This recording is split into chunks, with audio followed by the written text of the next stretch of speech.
Asia কাপে বরাবরই ভারত পাকিস্তানকে একই গ্রুপে রাখতে চায় এসিসি। এশিয়ান ক্রিকেট কাউন্সিলের এমন সিদ্ধান্তের কারণে টুর্নামেন্টে বরাবরই এক গ্রুপ বেশ কঠিন হয়ে দাঁড়ায়। যে গ্রুপে থাকে বাংলাদেশ, শ্রীলঙ্কা ও আফগানিস্তান, নিশ্চিতভাবে সেই গ্রুপ থেকে টুর্নামেন্টে চ্যাম্পিয়ন হওয়ার মতো এক দলকে বিদায় নিতে হয় গ্রুপ পর্ব থেকেই। এমনটা এবার স্বীকার করে নিলেন ভারতীয় দুই ধারাভাষ্যকার হর্ষা ভোগলে এবং দীনেশ কার্তিক।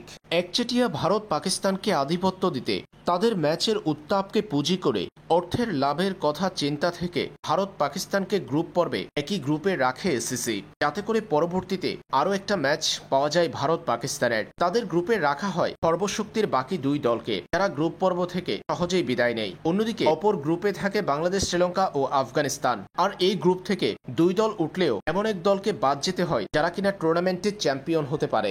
বাংলাদেশ হংকংয়ের বিপক্ষে দুর্দান্ত জয়ে টুর্নামেন্ট শুরু করলেও শ্রীলঙ্কার বিপক্ষে পরাজিত হয়েছে, যার ফলে এখন বি গ্রুপে কঠিন সমীকরণ দাঁড়িয়েছে। এমন অবস্থায় এবার ভারতের সাবেক হার্ড হিটার দীনেশ কার্তিক বললেন, ভারত পাকিস্তানের গ্রুপ ব্যতীত অন্য গ্রুপে সবসময় অসুবিধা তৈরি হয়। এরকম ছোট টুর্নামেন্টে একটা বাজে ম্যাচ খেলে ফেললে ঘুরে দাঁড়ানো কঠিন হয়ে যায়। বাংলাদেশ হংকংয়ের বিপক্ষে ভালো খেললো, শ্রীলঙ্কার বিপক্ষে ভালো দিন গেল না, এখন সমীকরণ কঠিন হয়ে উঠল। দীনেশ কার্তিক ছাড়াও এসিসির এমন পক্ষপাতমূলক গ্রুপিং নিয়ে কথা বলেছেন হর্ষা ভোগলেও। হর্ষা ভোগলে বলে, যেখানে কদিন আগে পাকিস্তানকে সিরিজে হারিয়েছে বাংলাদেশ, সেই বাংলাদেশের সুপার ফোরের সমীকরণ কঠিন হয়ে উঠল মাত্র একটা পরাজয়ে। অন্যদিকে সহজ গ্রুপে পড়ায় পাকিস্তান নিশ্চিতভাবে যাচ্ছে পরের পর্বে।